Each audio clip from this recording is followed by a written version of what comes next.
What type of mouthpiece should I play?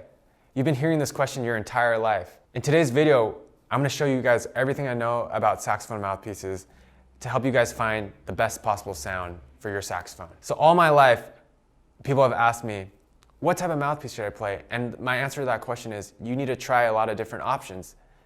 But there are different starting points for each instrument.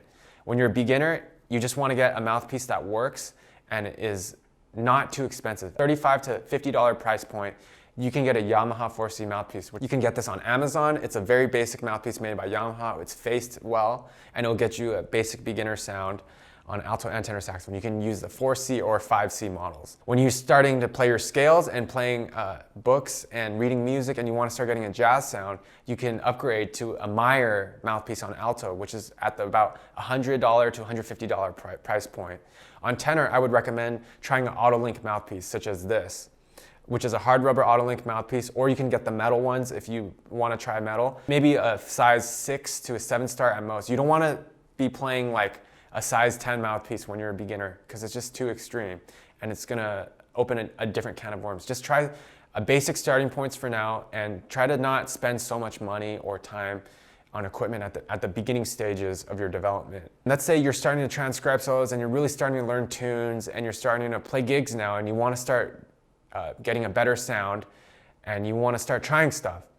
Well, in that case, there's a lot of options out there, but what I would recommend is maybe having your mouthpiece checked by a mouthpiece refacer.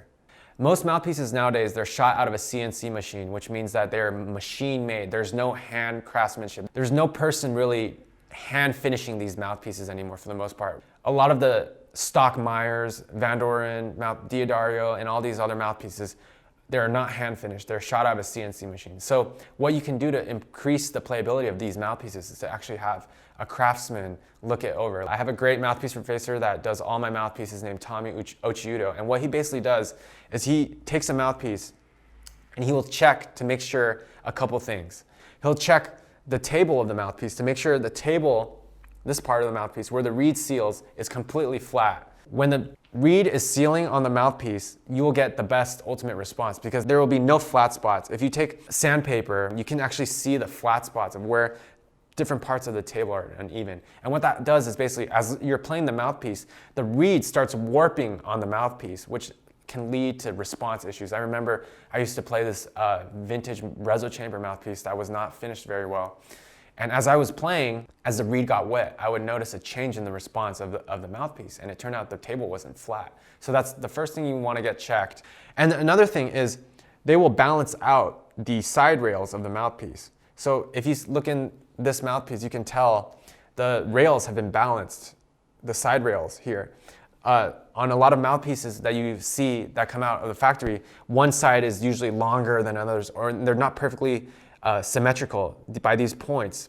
Basically, when the reed goes on the mouthpiece, these points, these axis points, where the tip rail is and where the side rails are, should all be symmetrical. And what that allows is ultimate vibration for the reed. And that's going to change the response when it's perfect. Another thing is the baffle can be adjusted, which is the center of the sound of the mouthpiece, which is basically this little shape that goes into the mouthpiece. And certain mouthpieces all have different baffles. Some people like step baffle mouthpieces, which kind of are more artificial. They produce the sound more so for you. It's more like the mouthpiece in a way is playing itself more than you're playing it, because the higher the baffle goes, the more the baffle controls the sound.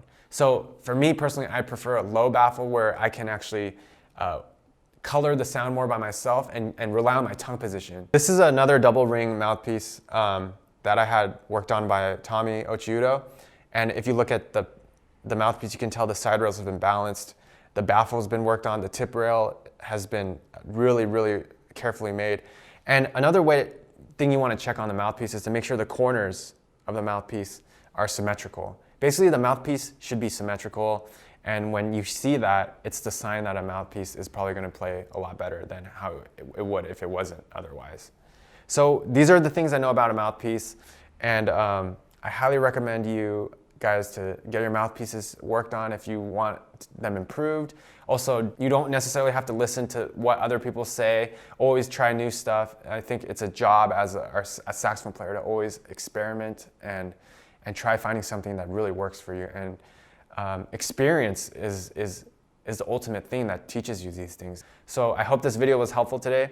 If you like this video, please hit the like and subscribe button. I'll also attach my mouthpiece refacer, Tommy.occhiuto's contact information in the description below, and you can send him a mouthpiece if you'd like to get it dialed in. And thank you guys for watching. See you on the next one.